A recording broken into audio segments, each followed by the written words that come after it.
de las drogas. Saben que vamos a cambiar de tema, porque saben que en Dando Caña muchas veces queremos dar una prioridad y dar voz a muchos testimonios, muchas veces impactante. Y el que les vamos a contar ahora, sin duda que lo es. ¿Y de qué manera?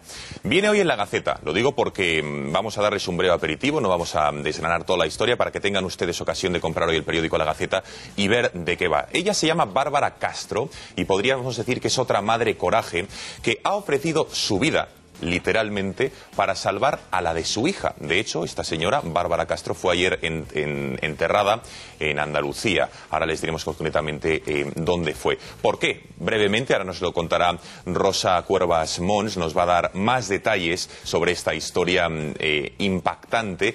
Era una mujer que se quedó embarazada y durante el embarazo le detectaron un cáncer de lengua y era o el tratamiento para intentar salvar ese cáncer, pero podría ir en detrimento de la vida de su hijo. Decidió no tratarse y salvar la vida de su hijo. Finalmente el niño nació y ella murió. Esto recuerda a otro testimonio que también les contamos en Intereconomía el lunes pasado o el domingo pasado de una italiana llamada Chiara Corbella, que también es un testimonio similar. Hemos pedido a la autora de este reportaje, Rosa Cuervas Mons, que nos venga dando caña para contar esta impactante historia, así que les recomiendo que escuchen porque no les va a dejar indiferentes y les va a dar de qué pensar.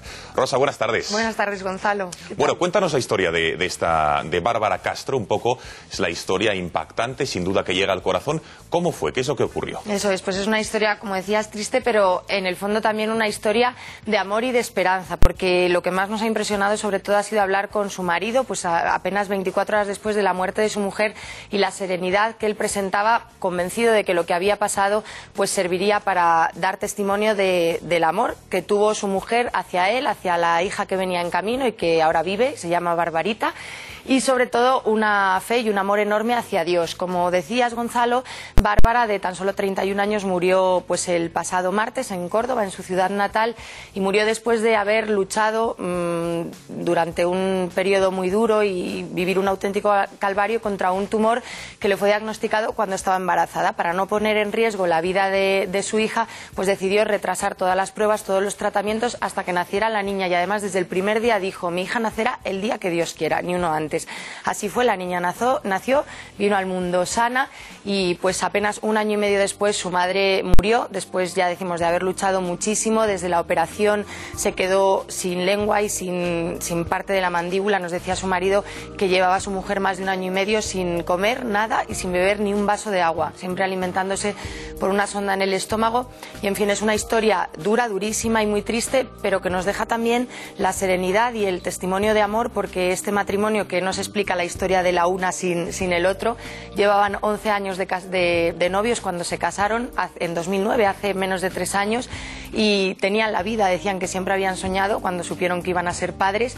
Y bueno, esto les cayó como una losa, pero él nos decía que lo han vivido con muchísima serenidad, con muchísima fuerza y sobre todo con la idea de pensar que su vida estaba en manos de Dios. Así lo decían ellos, que tienen una fe muy fuerte, y lo que dejan pues es un testimonio duro, pero también esperanzador y de alegría. Y impresiona sobre todo muchísimo la frase de Ignacio, del marido de Bárbara, que decía: ahora mismo, aunque parezca imposible de creer, me siento invencible. Decía él. Rosa, tú que has tenido ocasión de hablar con Ignacio, el marido de Bárbara, lo digo para que los espectadores entiendan, o quien no vea sentido a esta decisión que tomaron, este testimonio de vida y de esperanza, ¿por qué lo hicieron? ¿Por qué decidieron finalmente respetar la vida de su hijo? Cumplir la voluntad de Dios, lo que fuese, si tenía un cáncer, pues que los designios de Dios, pues eso, seguirlos y demás, y no abortar, que a lo mejor pues mucha gente hubiese abortado, claro, y se hubiese tratado con quimioterapia o algún tipo de tratamiento. Además, ¿por qué hicieron esto? Bueno, yo creo que fue una decisión, y así lo cuentan ellos, primero de ella, que lo tuvo clarísimo. Nos contaba su marido que desde el principio no se le pasó por la cabeza poner en peligro la vida de su hija. Ella dijo: bueno, pues cuando nazca haré frente a esta enfermedad, y así lo entendieron. Nosotros colgamos la historia en Gaceta.es y los comentarios de mucha gente, por supuesto la mayoría, no podía ser de otra forma, pues alabando el valor, el coraje de esta mujer, dando ánimos a su marido. Pero también había mucha gente que preguntaba eso: ¿por qué? Pues decía: y qué triste que una niña recién nacida se quede huérfana, podía haberse intentado curar ella y ya tendría más hijos. Pero ellos entendieron que no eran ellos los que tenían que decidir qué vida pesaba más, ¿no? Si la de la madre o la de la hija que venía en camino. Simplemente dijeron, pues si ahora esto pone en peligro la vida de nuestra hija, vamos a esperar cuando se pueda, que no afecte a la niña. Luchamos contra esto con todas nuestras fuerzas. Nos decía Ignacio que ellos él me decía, llevo 1 mes y pico sin ver a mi hija, porque se vinieron a Madrid, ellos viven en Córdoba, la niña se quedó con sus abuelos, o sea que no es que se hayan abandonado, es que han luchado muchísimo contra la enfermedad. Pero bueno, no quisieron tomar ellos esa decisión y hay que respetarlo, por supuesto, además de alabarlo, claro. Rosa, tú como periodista que sueles contar historias, que, bueno, en fin, que trabajas en el día a día en la profesión, intuyo que hay historias que marcan y que dejan un sello especial, ¿no? Como esta. ¿Qué has vivido al contar esta historia, de haber hablado con el marido, al haberlo seguido?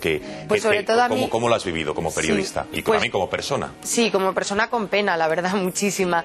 Y como periodista hay veces que te da hasta un poco de vergüenza y de pudor llamar a una persona que imaginas los momentos tan durísimos por los que está pasando.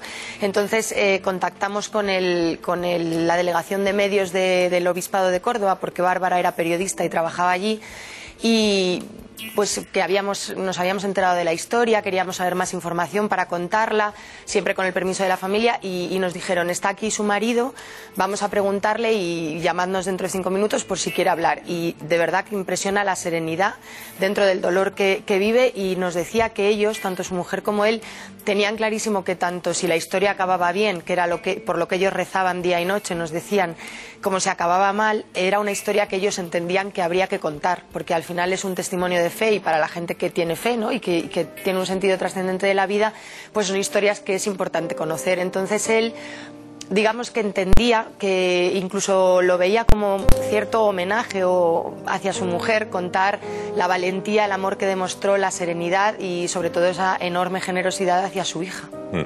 Voy a pedir a nuestros compañeros de realización que justo esa imagen de Bárbara Castro con su hijo, que a ver si pueden poner a pantalla completa, con su hija, perdón, con Barbarita, a ver si pueden poner esa imagen a pantalla completa, efectivamente, porque les quiero leer un extracto de una carta que escribió Ignacio, el padre de Bárbara, el marido también de Bárbara, en la que le dijo: presentía que íbamos a sufrir mucho, que sería muy duro y probablemente fue muy largo, pero también te garantizaba que por muy duro que fuese, más tarde yo me iba a encargar de que fueras la persona más feliz del mundo, que todo esfuerzo merecería la pena, que disfrutaríamos de nuestra hija y que nos teníamos que preparar para un tiempo indefinido y horrible.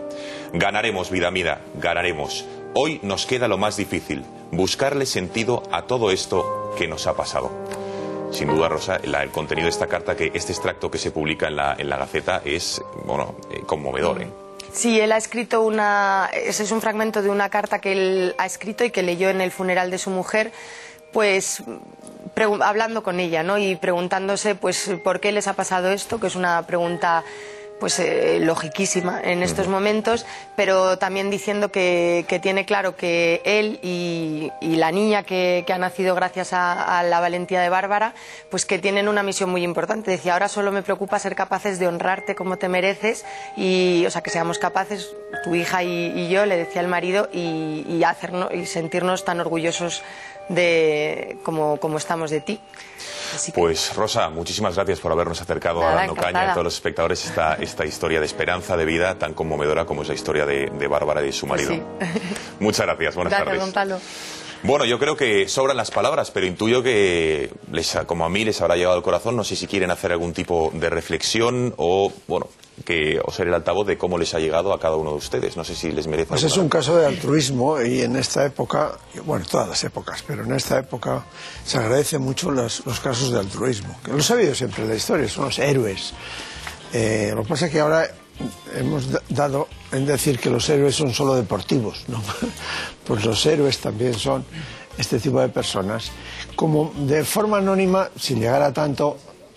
Todas esas familias que tienen la muerte por accidente y en cuestión de minutos, en el momento más terrible, tienen que decidir que ese hijo o ese pariente, pues el corazón, el hígado o los riñones se van a donar a otro, ¿no?